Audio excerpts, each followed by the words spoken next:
स्वागत है दर्शन डायरी में।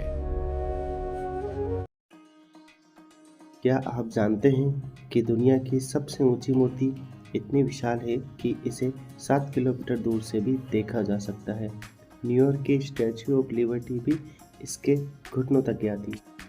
पर क्या यह सिर्फ एक विशाल मूर्ति है या इसके पीछे कोई गहरा रहस्य छुपा है? आज के वीडियो में हम एक्सप्लोर करेंगे स्टैच्यू ऑफ यूनिटी के वो सच जो शायद आप नहीं जानते।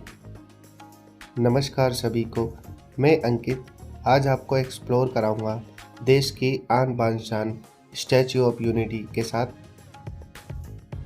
सफ़र शुरू होता है इंदौर से, जो कि कुल दूरी 335 किलोमीटर है।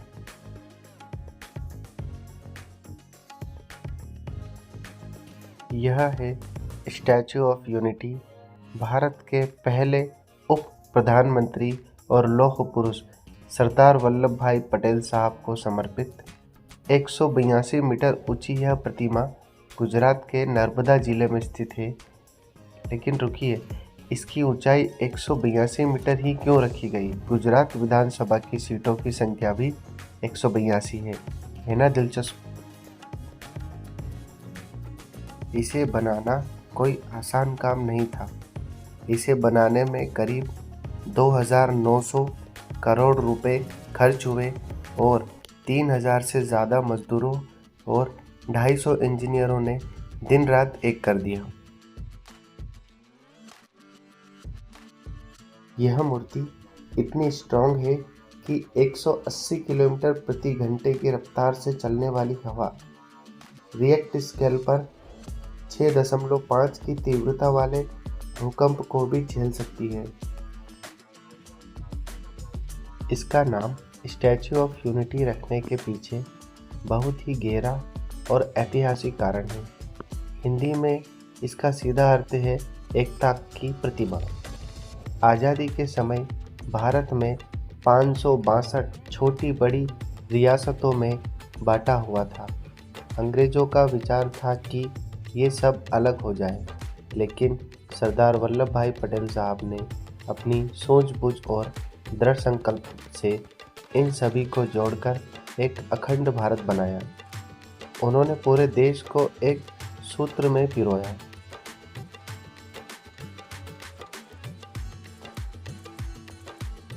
यह प्रतिमा दुनिया को यह संदेश देती है कि भारत विविधताओं का देश होने के बावजूद एक है। यह सरदार पटेल के उसी एकता के विचार को समर्पित है।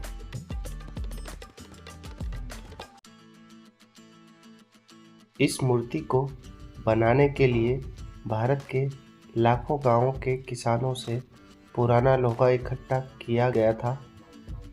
इसका उद्देश्य ही यह था कि पूरे देश के लोग इस प्रोजेक्ट से जुड़े और एक एकता का भाव महसूस करें।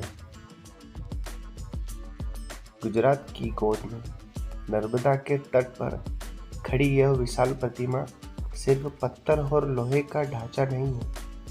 यह गौरव है 140 करोड़ भारतीयों का। यह प्रतीक है उस महापुरुष के दृढ़ संकल्प का, जिसने बिखरते हुए भारत को एक सूत्र में पिरोया है,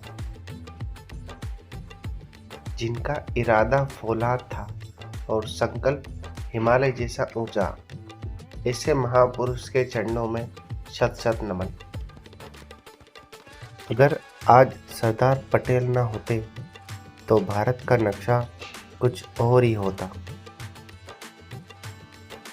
स्टैच्यू ऑफ यूनिटी घूमने के लिए अलग अलग तरह के टिकट अलग अलग जगह के लिए उपलब्ध है। बेसिक एंट्री टिकट 150 के लगभग रहेगा। गैलरी का टिकट 380 के लगभग। एक्सप्रेस एंट्री 1030 के लगभग रहेगा। अभी जिस जगह हम खड़े हैं यह गैलरी का व्यू है, जिसमें मूर्ति के सीने तक एक व्यूइंग गैलरी बनाई गई है। यहाँ से नर्मदा नदी के पूरे दर्शन होते हैं और सरदार डैम भी यहाँ से दिखाई देता है।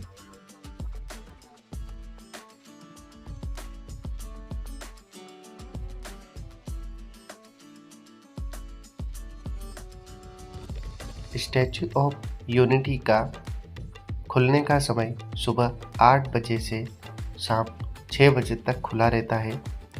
ध्यान रहे कि स्टैच्यू ऑफ यूनिटी हर सोमवार को पर्यटकों के लिए बंद रहता है।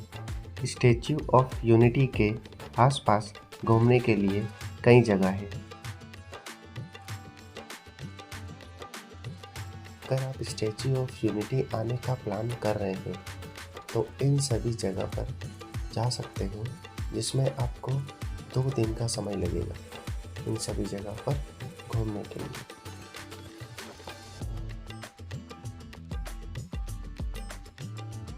इन जगहों में मेरा जो फेवरेट है जंगल सफारी और बोनसाई गार्डन।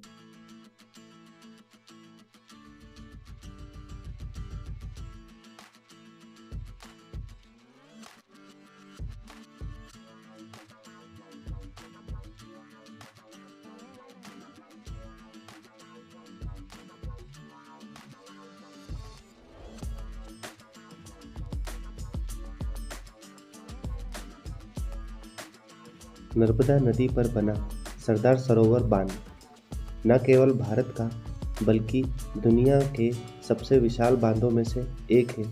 इसे स्टैच्यू ऑफ यूनिटी के पास ही देखा जा सकता है। इस बांध की कुल लंबाई 1.2 किलोमीटर की है।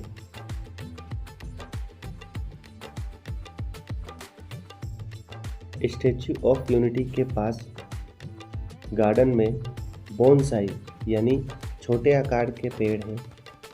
उसका नाम वामन वृक्ष वाटिका है। तो चलते हैं अब वामन वृक्ष वाटिका में। क्या आप सोच सकते हैं कि एक विशाल बरगद का पेड़ जो असल में 50 से 60 फीट ऊंचा होता है, वो आपकी हथेली पर समा सकता है? जी हाँ, इसे कहते हैं बोनसाई। यह सिर्फ एक पौधा नहीं बल्कि धैर्य, अनुशासन और कला का एक अद्भुत संगम है। बोनसाई एक अलग प्रजाति का बीज नहीं होता है।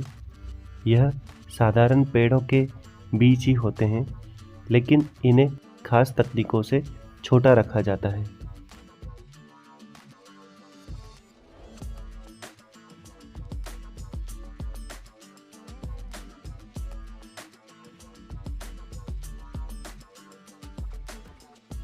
अगर आप भारत में बोनसाई का सबसे बेहतरीन नमूना देखना चाहते हैं तो आपको स्टैच्यू ऑफ यूनिटी आना पड़ेगा।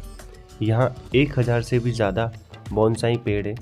यहाँ आपको 2 से 3 फीट के ऐसे पेड़ मिलेंगे जिनकी उम्र 30 से 40 साल है। यह जगह सिखाती है कि प्रकृति को हम कितनी खूबसूरती से सहेज सकते हैं।